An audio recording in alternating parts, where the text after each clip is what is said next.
Sejam bem-vindos à Hora do Medo.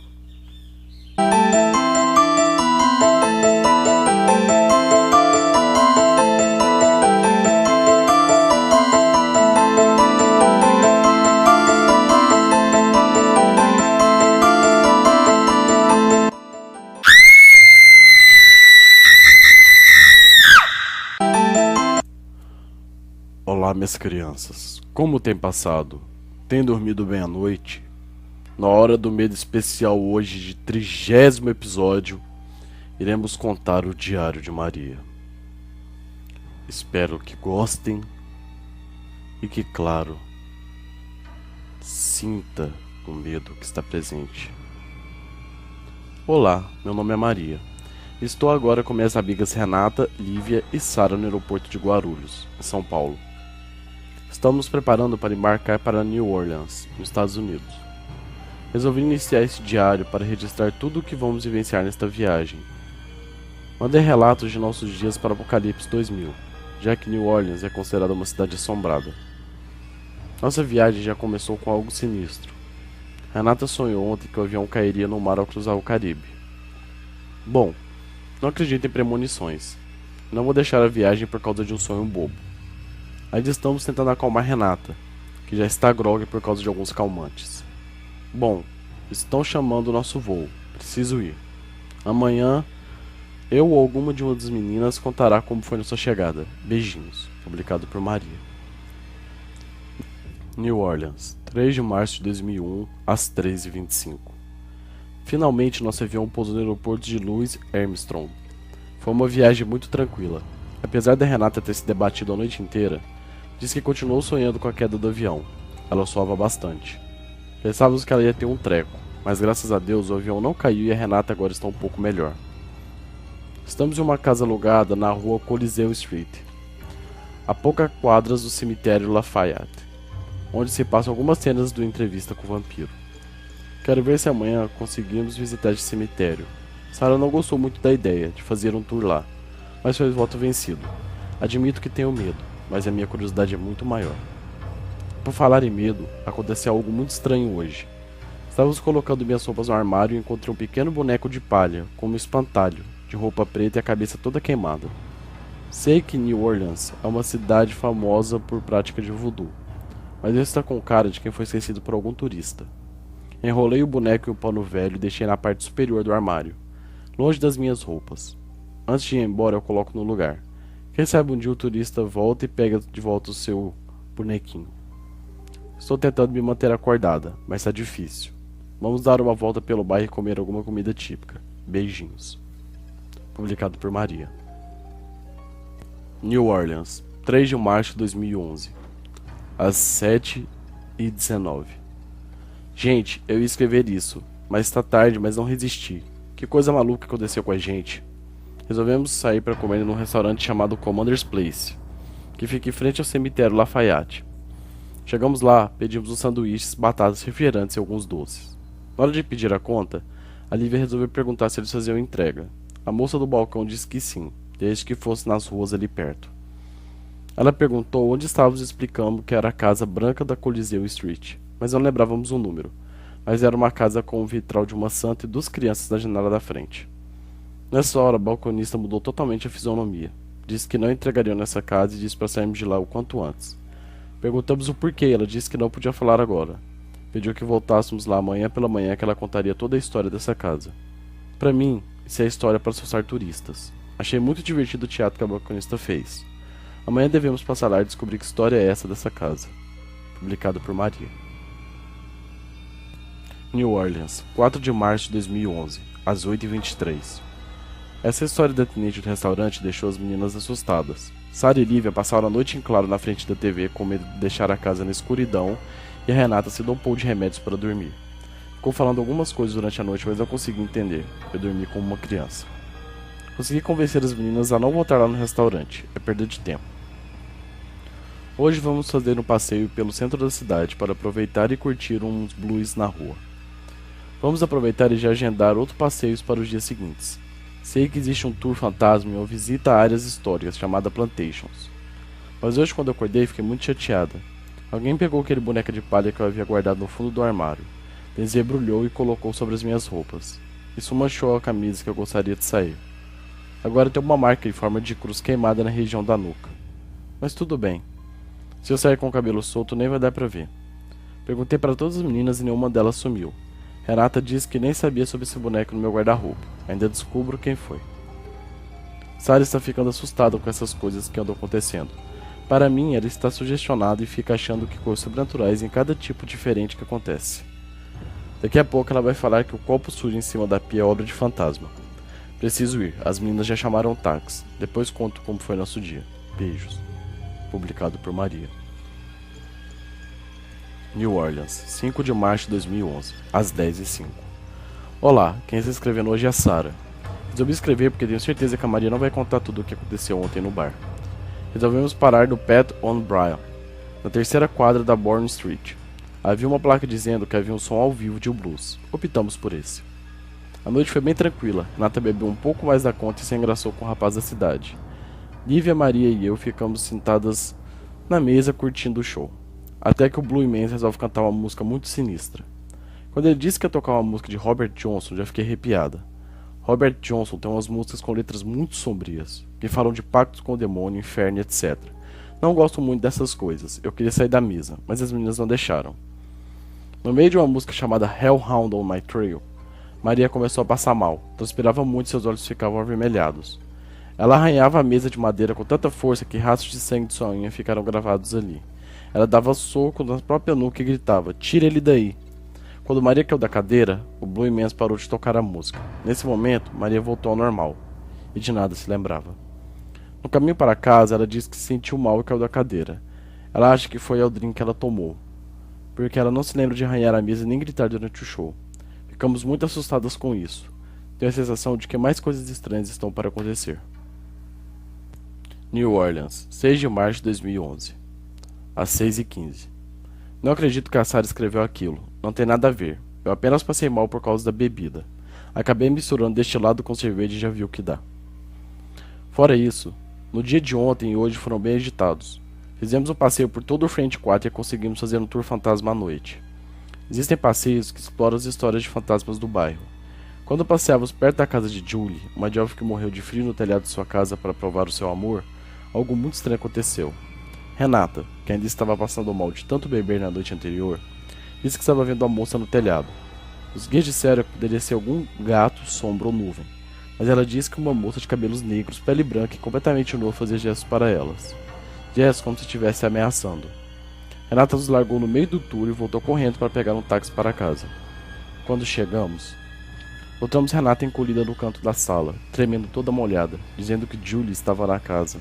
Tentando acalmá-la, mas ela não quis. Notamos que ela já havia tomado remédio para se acalmar, então deveria ser alguma alucinação. Fomos dormir todas assustadas, até que pela manhã Lívia nos acordou gritando. Renata estava passando mal, se enforcando com uma toalha. Não conseguimos entender, foi tudo muito rápido. Conseguimos impedir-lhe e resolvemos levá-la ao hospital. Desculpa não ter escrito antes, é que esses dias foram muito estranhos. Estamos no hospital guardando o diagnóstico de Renata, e assim que tivermos novidade, eu ou alguma das meninas mandamos para vocês. Publicado por Maria. New Orleans, 7 de março de 2011, às 10h47. Nossa noite foi infernal. Voltamos para casa ontem por volta das 11h30 da noite. O diagnóstico de Renata foi uma crise de estresse. Ela recebeu alguns remédios e voltou grog para casa. Tudo ia muito bem até que resolvemos dormir. Durante a madrugada, por volta de 2 horas da manhã, eu ouvi passos. Resolvi tentar para ver quem era. Renata estava caminhando pela casa, tremendo e com os olhos fechados. Parecia que estava sonâmbula. Lívia e Sarah também tentaram. Quando chegamos perto, percebemos que Renata estava usando minha camiseta, aquela manchada pelo boneco de palha, e tinha um pedaço de tijolo na mão. Acompanhamos o movimento dela. Ela foi até meu quarto, abriu meu guarda-roupa, pegou o boneco de palha e voltou para a sala.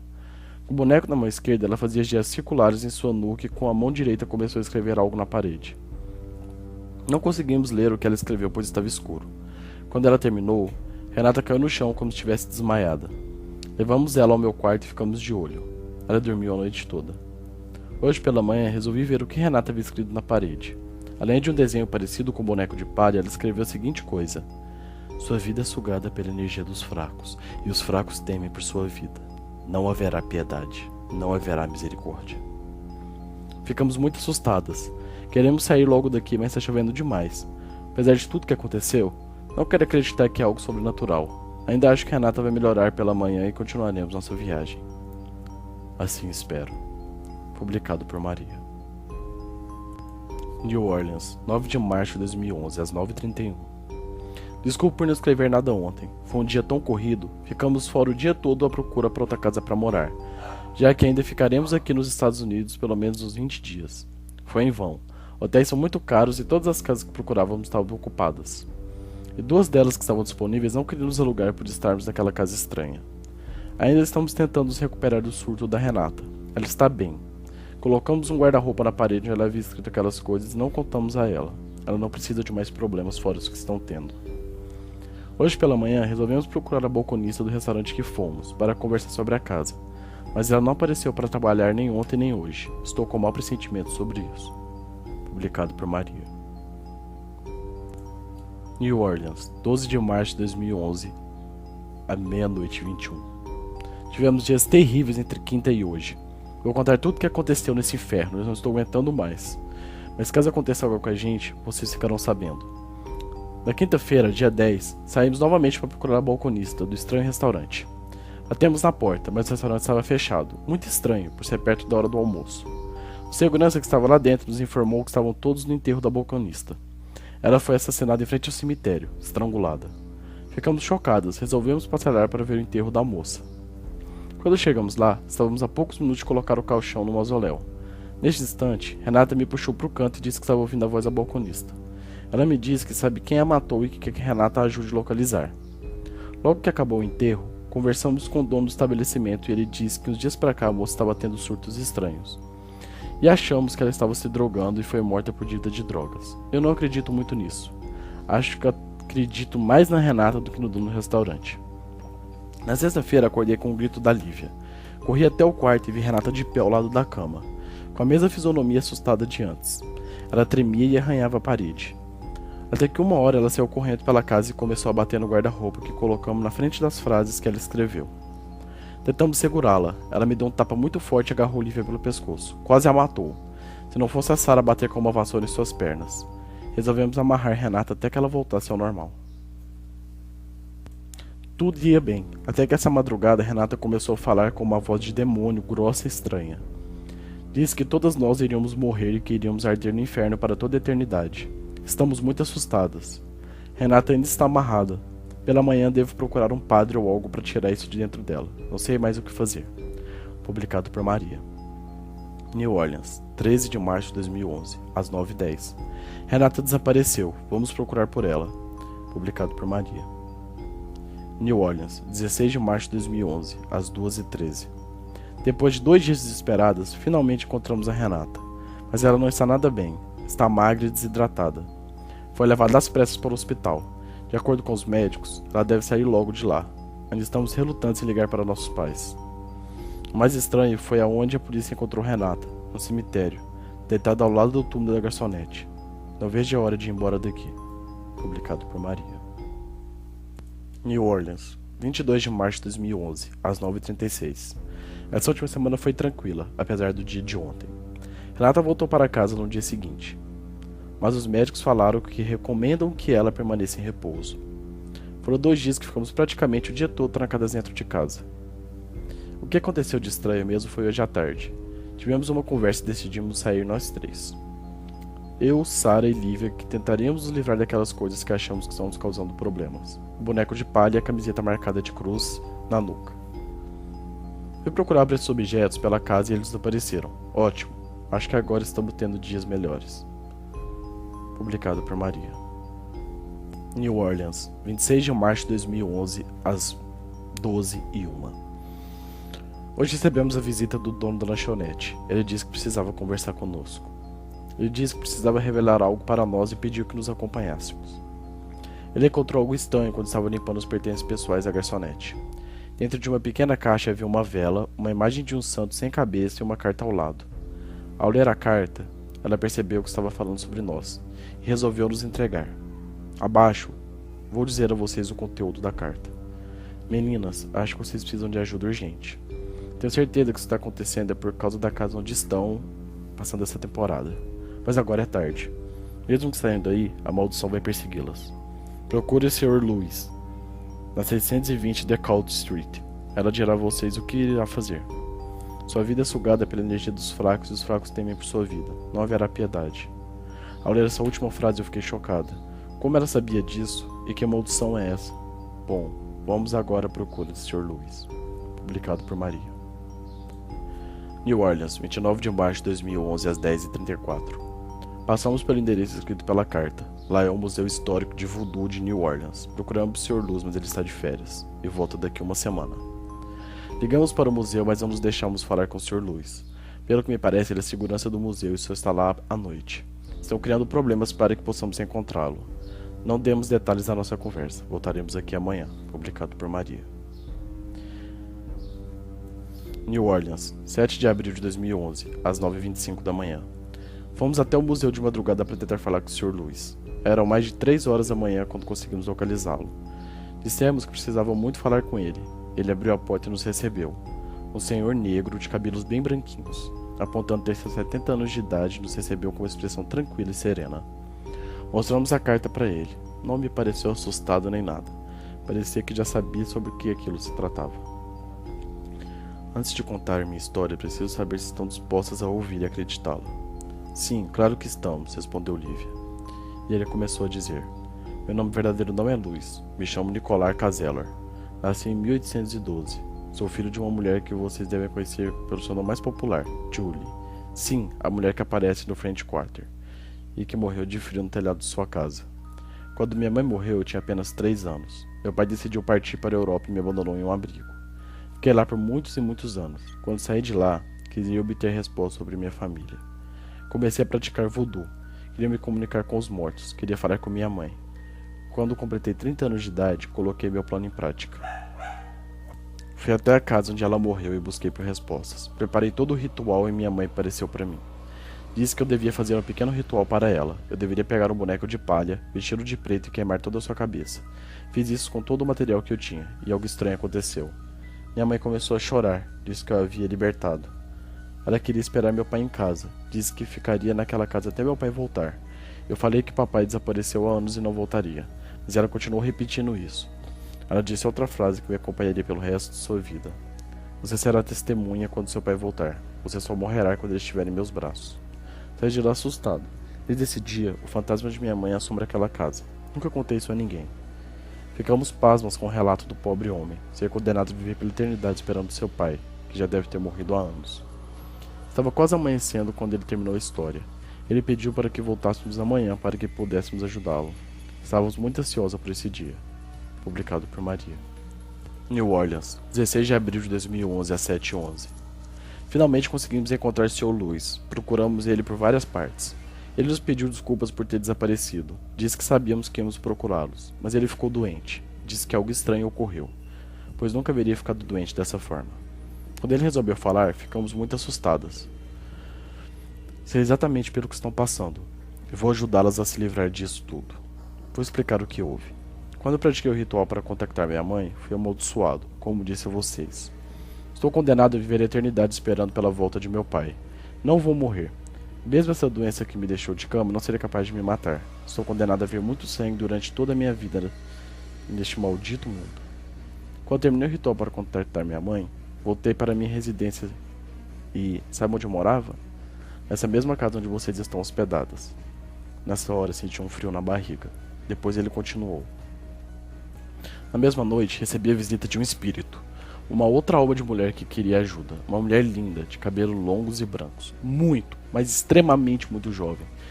Disse que eu abri um portal das almas. E que essas almas presas em nosso mundo precisam de ajuda. Resolvi ajudá-la. Foi aí que eu cometi o maior erro de minha vida.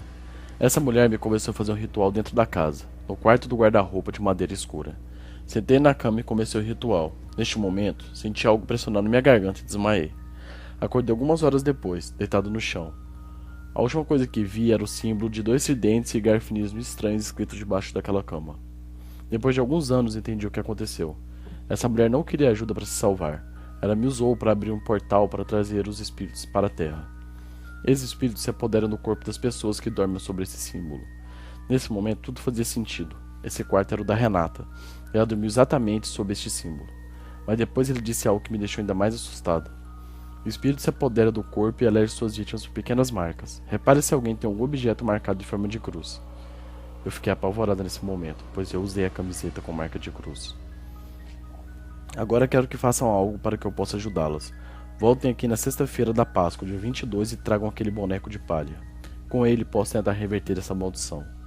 Todas começamos a chorar. Sabíamos que estavam mexendo com coisas graves. Decidimos pegar o boneco e sair daquela casa. Não quero mais voltar para aquele lugar.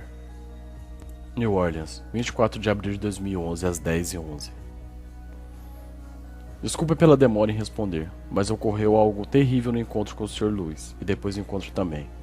Estávamos a caminho do museu para encontrar aquele homem que disse que iria nos ajudar. Eram 10 horas da noite. Estávamos prontos para sair do quarto quando notamos que Lívia não estava conosco. Procuramos desesperadamente por todo lugar, afinal, era a nossa chance de acabar com toda aquela merda que nos perseguia. Resolvemos que iríamos somente eu e Renata, e Sarah ficaria procurando por Lívia. O que me assustou foi que ela nunca deu o trabalho de sumir de repente. Partimos ao encontro do Sr. Lewis, eu e Renata. Fiquei apreensiva de Renata surtar novamente. Mas o que me tranquilizou era saber que aquele homem poderia nos ajudar, mesmo se ela estivesse com algum ataque psiquiátrico ou alguma possessão, como queiram chamar. Estávamos no museu e cumprimentamos o Sr. Lewis. Era quase 11 horas da noite. Tudo bem e silencioso. Até que aos 11h45 ele resolveu começar o ritual. E aí que aconteceu toda a tragédia. Estávamos em uma sala oval, cheia de elementos de voodoo, com roupas e adereços. O Sr. Lewis pediu para me pegar um colar de ossos e colocar no pescoço. Sentou-me no meio da sala e pediu para o boneco de palha que havíamos trazido. Ele acendeu um fósforo e queimou parte da cabeça do boneco. Entoou alguns cânticos indecifráveis e de repente, a fumaça negra começou a ficar vermelha. Ele nos tranquilizou, dizendo que aquilo talvez seria um bom sinal. 15 minutos depois, ele disse que havia terminado. O espírito não estava mais na casa. Ele conseguiu libertar o espírito da sua mãe que estava presa e que fazia tão mal às pessoas. De repente, sua fisionomia mudou. Seus olhos ficaram amarelados e saíam coisas de sua boca como se fossem vermes. Ele ficou parado, com o corpo imóvel de pé em casa. Seus olhos começaram a sangrar, seus gritos ecoavam por todo o museu. Não sei se isso foi alucinação, mas tenho certeza que ouvi gargalhadas durante o acontecimento. Em uma fração de segundo, aquele homem grande e forte foi jogado contra a parede. Havia mais alguém naquele lugar. Ele apenas gritava: "Finalmente, mamãe!" Tentamos sair correndo, mas antes de chegarmos à porta, o corpo do homem foi arremessado contra ela, impedindo nossa passagem. Ficamos muito assustadas, mas de repente, o silêncio foi feito. Alguns segundos se passaram. Achamos que Orluz estava morto. Subitamente ele começa a se debater, tentando arrancar sua camisa gritando: "Está queimando, pelo amor de Deus, tire isso de mim, está queimando!" Ao arrancarmos sua camisa, estava escrito em seu corpo, como se alguém com uma barra de ferro incandescente passasse pelo corpo do pobre homem. As marcas de carnes queimavam faziam dizeres em inglês: "Maria, volte para casa." Começamos a gritar, até que ele pegou meu braço e disse: "Obrigado por me libertar, mas sua amiga corre perigo." Quando seu corpo caiu sem vida pela sala, conseguimos abrir a porta e correr para casa. Tínhamos que pegar Sarah e procurar Lívia, que ainda deveria estar desaparecida e correndo perigo, como ele disse. Entramos em casa correndo, e me deparei com a cena mais assustadora de minha vida. Sarah estava deitada no chão, toda ensanguentada, com marcas de unhas por toda sua face e com uma de suas orelhas arrancadas. Foi terrível. Renata desmaiou. Corri para ver se ajudava Sarah, mas já era tarde. Ela estava morta. Enquanto eu estava ajoelhada no chão tentando ajudá-la, ouvi passos. Pensei que fosse Renata, mas na verdade era Lívia, com uma fisionomia demoníaca e suas mãos e bocas ensanguentadas. Antes de desmaiar também, ela falou com voz demoníaca: "Sua vida é sugada pela energia dos fracos e os fracos temem por sua vida. Não haverá piedade." Saí correndo pela casa. Passei a noite fora. Renata me encontrou na rua e voltamos para casa. O corpo de Sarah não estava mais lá e Lívia desapareceu novamente. Faz dias que não temos notícias delas. Estamos com muito medo. Publicado por Maria. New Orleans, 1º de maio de 2011, às 8h23 da noite. Finalmente consegui me conectar. Apesar de tudo o que passamos, parece que as coisas estão começando a melhorar. Na semana passada, depois daquilo tudo que aconteceu com Lívia e Sarah, resolvemos ficar fora de casa. Passamos praticamente 2 dias na rua, mas finalmente conseguimos encontrar um hotel para nos abrigar. O pior de tudo é que fica 2 quadras da casa de Julie, o fantasma da mãe do Sr. Lewis. Depois de tudo que ocorreu, creio que ela não deve estar mais naquele casarão. Isso me dá um pouco de segurança. Infelizmente, teremos que voltar para casa para pegar nossas coisas. Estamos tentando nos comunicar com as famílias do Brasil, mas não estamos conseguindo. Quando tiver novidades eu aviso. Publicado por Maria.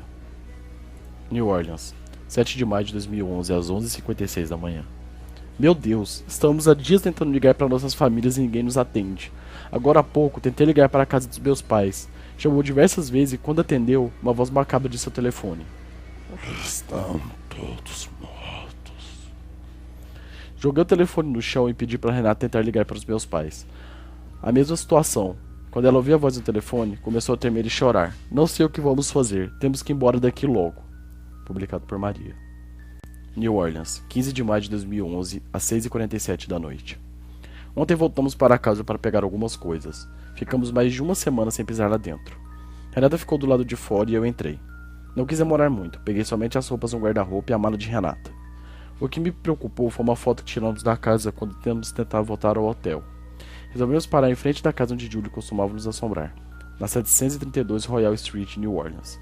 Perguntamos aos comerciantes se eles dizem que está tudo normal, nada tem acontecido e ninguém tem ido lá. Notamos que uma das janelas estava abertas. Perguntamos ao comerciante sobre isso e ele disse que aquela janela não tem trava e que o vento fica lá movimentando tudo. Olhei para essa janela que estava aberta. Em minha primeira olhada rápida achei que havia um vulto na janela. Resolvi pegar a câmera para bater uma foto. O resultado me deixou apavorada. Parece que é ela mesma, como a história contada durante o tour. O que mais me deixou assustada foi que ela está aparecendo para nós. Ela sabe quem somos nós.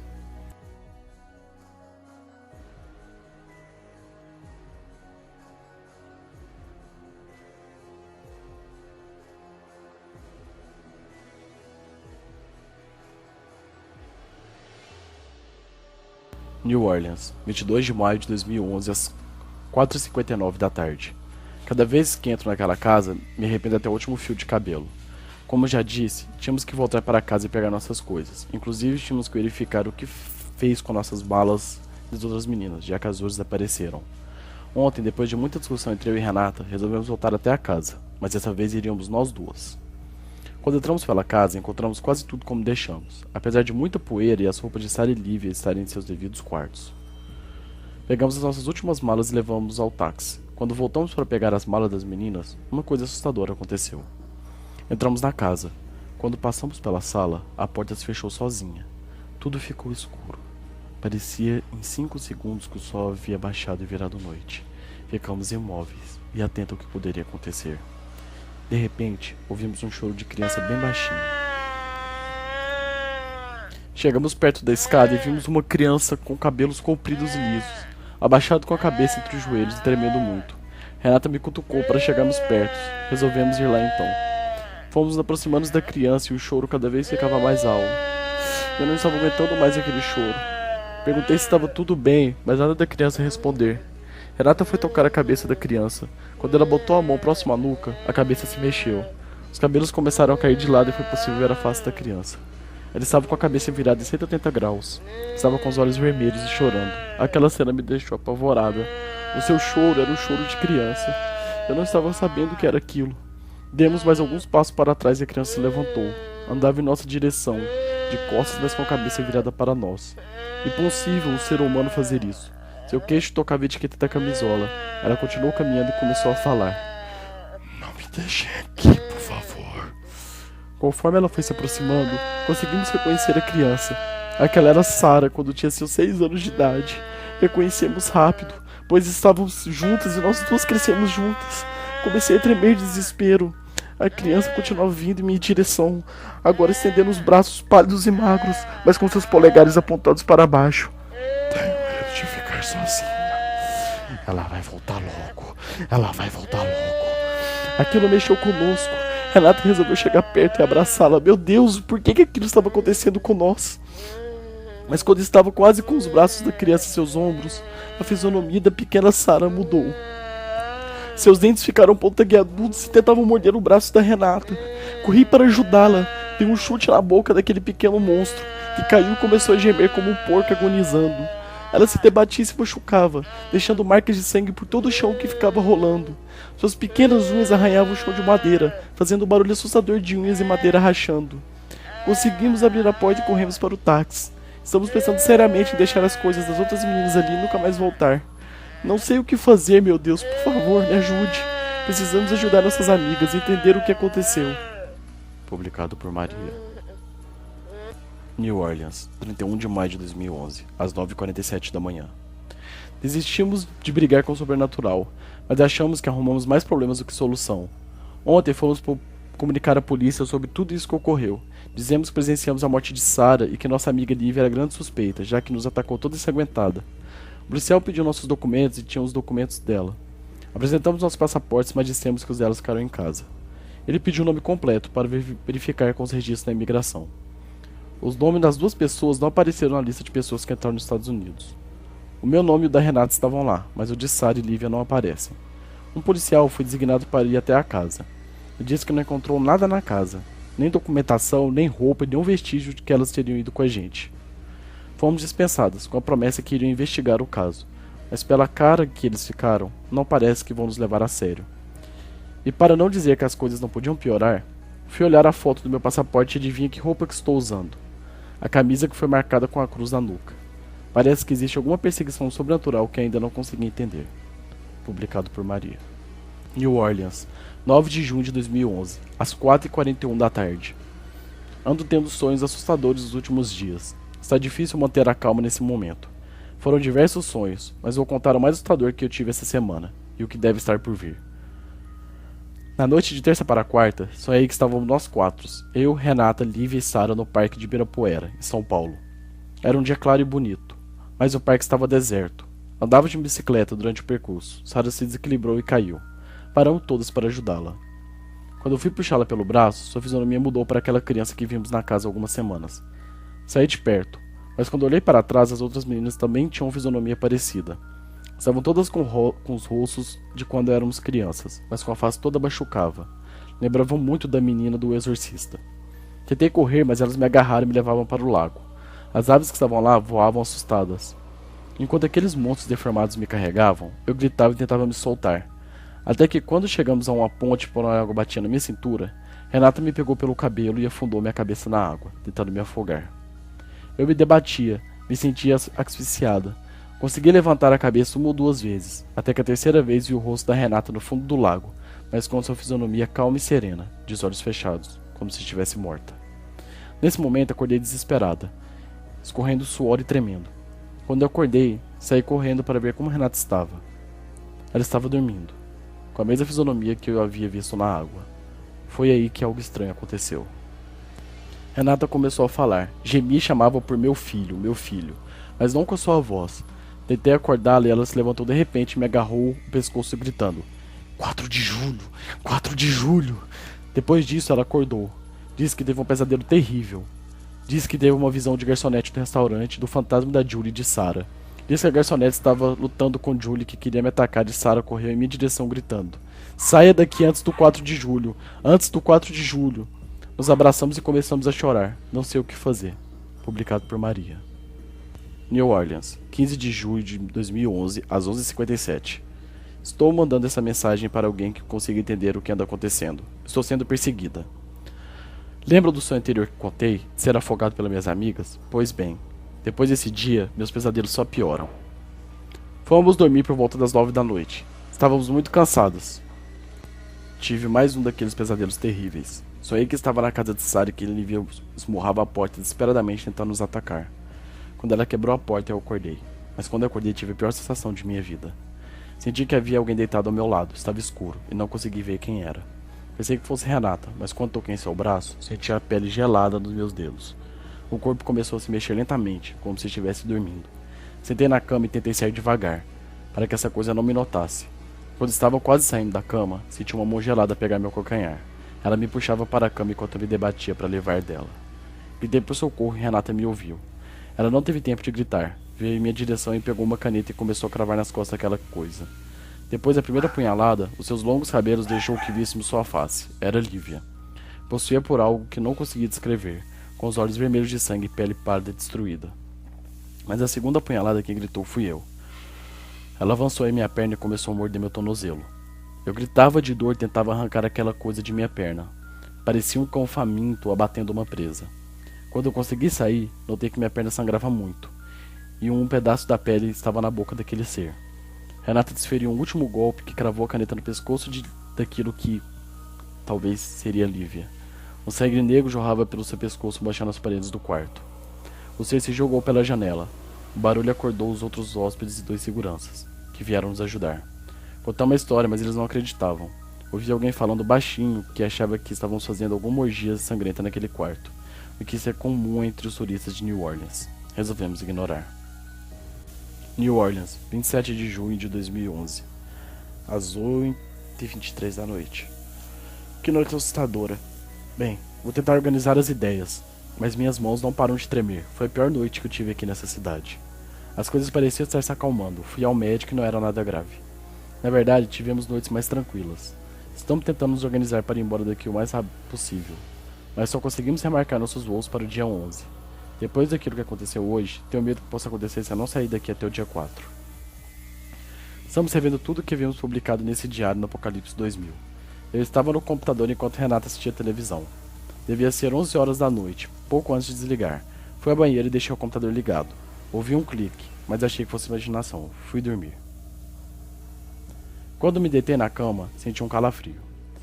O quarto estava gelado e tive a sensação de que não estávamos mais sozinhos. Mantive-me na calma, mas de olhos bem abertos. Ouvi passos. O rangido do piso da madeira deixava claro que não havia mais uma pessoa caminhando pelo quarto. Não era Renata. E se era, não estava sozinha. Resolvi agir rápido. Levantei rápido e acendi a luz. E elas estavam lá. Sarah e Lívia, com sua fisionomia demoníacas, pálidas com suas bocas ensanguentadas, se assustaram com a luz. Tentei correr, mas minha perna machucada me impediu. Fui atingido pelo corpo lançado por Sarah em minha direção e desmaiei. Só me lembro disso durante algumas horas. Quando eu acordei, depois de algumas horas, os demônios ainda estavam lá. Elas haviam amarrado Renata também na cama, mas não haviam feito mal para ela, pelo menos ainda. Os seres infernais esperavam eu acordar para atacar minha amiga. Sarah foi a primeira, a atacar os pés a Renata e mordê-los de uma forma voraz. Renata tentava gritar, mas era impossível com o pano que cobria sua boca. Liv estava parada, olhando e analisando por onde começaria seu ataque. Foi direto em sua barriga. Ela arrancava pedaços de pele com os dentes e mastigava. As duas pareciam cachorros selvagens atacando uma presa indefesa. Eu gritava por ajuda, chorava, mas parece que ninguém me ouvia. Algumas vezes elas estavam paradas e olhavam Renata se debater de dor. Elas tinham prazer naquilo. Num golpe derradeiro, as duas saltaram no pescoço de Renata, cada uma de um lado. Ela tentava sair, mas era impossível. Aquelas malditas estavam sentadas por sangue e lambiam cada gota que escorria pelo corpo de Renata, até que seu corpo parou de se mexer. Quando terminei, elas vieram em minha direção. Fui sufocada pelas mãos de Lívia, toda ensanguentada, e desmaiei novamente. Acordei pela manhã com um susto terrível. Renata estava dentro de um saco transparente, pendurado no teto do seu quarto.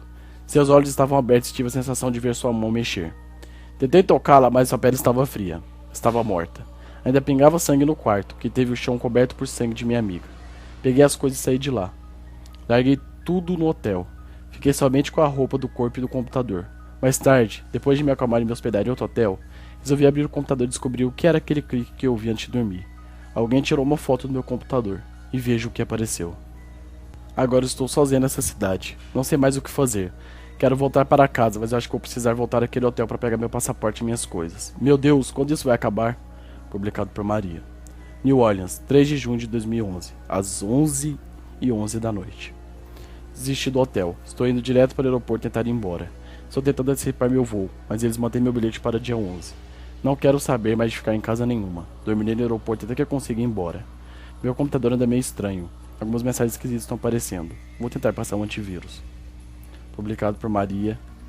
New Orleans, 4 de junho de 2011, à meia-noite 1. Você vai morrer, Maria. Publicado por Maria. Após os posts de Maria terem sumido, um moderador do site achou a seguinte notícia no jornal de New Orleans. Jovem brasileira se suicida no aeroporto internacional de New Orleans. A jovem brasileira Maria foi encontrada morta ontem no aeroporto internacional de Louis Armstrong, no terminal B11. Durante sua ronda, o segurança do aeroporto, Martin Stalker, encontrou o corpo da jovem pendurado no teto do aeroporto. Foi a cena mais assustadora da minha vida. Tentei tirá-la de lá, mas não tive forças, disse o segurança. Seu corpo ainda pingava sangue e seu pescoço estava amarrado por uma camiseta branca. O único detalhe da peça é que enforcava era uma marca em uma forma de cruz na área da nuca da camiseta e um pequeno boneco voodoo de palha preso à sua cintura. A polícia trabalha em hipótese de suicídio, já que uma escada foi encontrada próxima ao corpo e o pano que envolve seu pescoço tem marcas semelhantes a encontradas em suas mãos. O que intriga os peritos são a marca de unha em sua face. Parece que antes de se enforcar, a jovem tentou se desfigurar utilizando suas próprias unhas. Seu rosto está todo ensanguentado e seus olhos foram muito machucados por suas unhas. Seu pescoço e barriga têm marcas profundas de unhas. Os peritos vão avaliar se os pedaços de pele na unha da jovem são dessa parte machucada. Maria estava descalça, sem malha e apenas com o notebook próximo às suas coisas. Na tela do notebook aparecia um texto que Maria vinha escrevendo durante sua viagem, com passagens fantasiosas de fantasmas e zumbi matando suas amigas, o que reforça a tese de que ela estava tendo distúrbios psicológicos. Com as informações coletadas, a polícia acredita que pode ter chegado ao fim a busca pelo psicopata que assassinou as 3 brasileiras pela temporada em New Orleans. Sarah, Liv e Renata foram assassinadas com requinte de crueldade, e a suspeita é que Maria tenha assassinado elas e depois cometido suicídio. O que fortalece a hipótese de suicídio da assassina de suas amigas é a frase encontrada com a marca de sangue no vidro terminal. A frase é: "Sua vida é sugada pela energia dos fracos e os fracos temem por sua vida. Não haverá piedade." Foi pintada com seu próprio sangue com suas mãos e também foi encontrada na cena do crime das mais jovens. Não existem marcas ou qualquer digital de outras pessoas na cena do crime. Esse é a hora do medo que eu contei agora ocorreu de verdade. Esses posts existem nesse site, se é que o site ainda existe, e essa história vem sendo contada na internet há muito tempo. Sejam bem-vindos à Hora do Medo. E esse foi o Diário de Maria.